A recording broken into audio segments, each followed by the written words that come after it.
புதினா தலைலாம் இருந்துச்சு. சரி பார்த்தேன், சரி அது ஒரு வேலைக்கு செய்யலாம் அப்படின்னு சொல்லிட்டு கொஞ்சமாக எடுத்து புதினா, கொத்தமல்லி, கொஞ்சம் இஞ்சி. இது என்னது? இது கொத்தமல்லி தலைப்பா. கொத்தமல்லி தலை, புதினா தலை, பச்சை மிளகாய், இஞ்சி, பூண்டு, கொஞ்சமாக புளி இதெல்லாம் வச்சு அரைச்சி எடுத்து வச்சுருக்கிறேன். அதுக்கு இதெல்லாம் எண்ணெய் ஊற்றி கடுகு போட்டு நடக்கடலை, ஜீரகம், கடலைப்பருப்பு, உளுத்தம்பருப்பு, வரமிளகாய் இதெல்லாமே போட்டு நல்லா பச்சை வாசம் போகிற வரைக்கும் வணக்கணும். அடுப்பு பற்ற வச்சுக்கலாம். இதில் கொஞ்சமாக எண்ணெய் ஊற்றிக்கலாம் தேவையான அளவு. கடுகு, உளுத்தம்பருப்பு போட்டுக்கலாங்கண்ணே. எண்ணெய் நல்லா காஞ்சிச்சு. நடக்கடலை, கொஞ்சமாக ஜீரகம், கருவேப்பிலை, அதுலேயே 3 வரமிளகாய். இதை அரைச்சி வச்சா விழுது இதிலே போட்டுக்கணும்.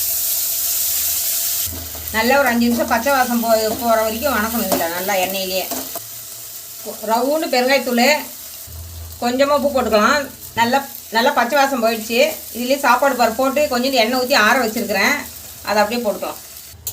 இதுலேயே கொஞ்சமாக ஒரு ஸ்பூன் நெய் ஊற்றிக்கலாம். நல்லா வாசமாக இருக்கும். குழந்தைங்களுக்கு கொடுக்குறதுக்கு